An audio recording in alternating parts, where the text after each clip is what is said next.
Mais réagissez. Merci, merci.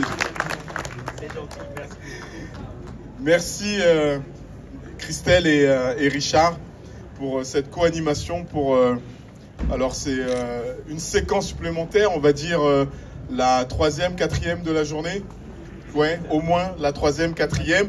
Et la salle, elle est aussi remplie que tout à l'heure. Et c'est vraiment une satisfaction de voir cette grande journée, cette grosse après-midi, début de soirée avec vous sur la thématique de la Journée internationale des migrants et des migrantes. Et nous sommes sur la séquence avec la remise symbolique, mais je sais que c'est une initiative que nous faisons depuis quelques années, que les OSIM, lauréates du PRAOSIM, affectionnent particulièrement, parce que c'est un moment de pouvoir vous retrouver, de voir également l'ensemble des projets qui ont été financés dans le cadre du PRAOSIM, mais c'est surtout également, on sait que ces séquences ensemble sont des séquences avec des photos, des vidéos, parce que la communication est un point important dans les projets.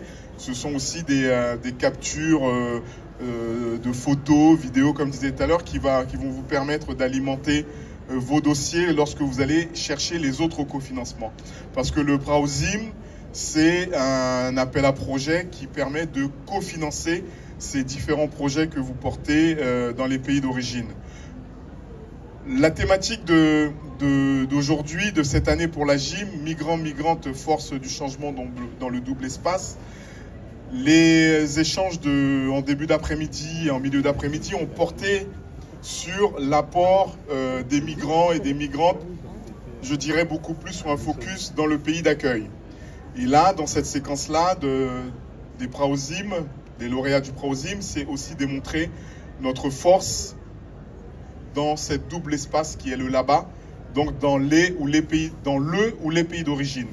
Donc c'est une satisfaction pour moi de pouvoir être à vos côtés ce soir.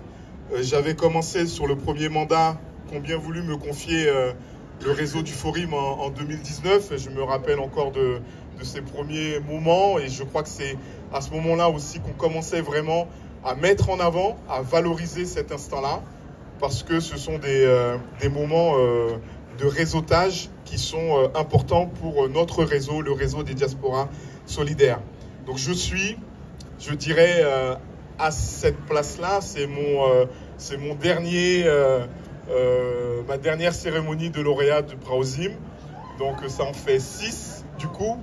Et puisque l'année prochaine, nous rentrons dans une année d'élection au niveau du Forim. Donc il y aura un renouvellement du conseil d'administration, donc du bureau, donc avec un nouveau président ou une nouvelle présidente du Forim.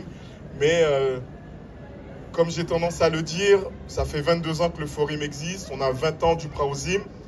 Je pense que également dans le réseau, nous pouvons être fiers parce qu'avec nos diversités d'origine, de façon, je dirais, sociale, notre manière de fonctionner, cette diversité-là, en fait, on a su en faire une richesse. Nous avons su la consolider. Bien évidemment, on n'oublie pas dans la création du Forim nos membres fondateurs, mais également l'État français à travers le ministère de l'Europe et des Affaires étrangères. Et je remercie la présence de François-Justin Briveau qui prendra la parole pour le ministère de l'Europe et des Affaires étrangères, qui est un partenaire depuis le début pour le Forim. Et donc, cette fierté, c'est pour pouvoir dire 22 ans après le Forim, 20 ans après le PRAOSIM, c'est notre capacité à avoir un renouvellement démocratique, apaisé. Nous nous faisons confiance.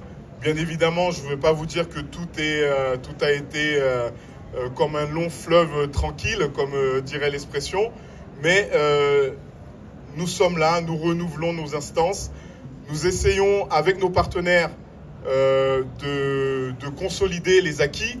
Et c'est une période difficile, notamment avec l'État français dans le cadre du prochain budget 2025. Il y a la situation politique que vous connaissez. Vous avez entendu les réductions budgétaires qui sont annoncés, et il faut savoir que notre cofinancement, notre financement de l'État français à travers l'aide publique au développement, et notamment à travers la partie qui accompagne, qui cofinance vos projets, est également menacée. Si le budget il est maintenu, si le projet de budget 2025 est maintenu et annoncé comme il a été avec le précédent gouvernement, c'est pour les 3 prochaines années, c'est 600 000 € en moins pour le Praosim. Ce qui veut dire qu'il faut avoir au moins une trentaine de projets qui ne seront pas financés, qui ne seront pas cofinancés. C'est aussi les mésoprojets qui sont concernés. Et comme le Praosim, c'est aussi une équipe de salariés au sein du Forum, avec Lamine comme coordonnateur, Christelle comme chargée de mission, Rebecca également comme chargée de mission qui accompagne les opérateurs d'appui, c'est peut-être aussi l'année prochaine 1 ou 2 salariés en moins pour pouvoir équilibrer tout ça. Donc je vous invite à travers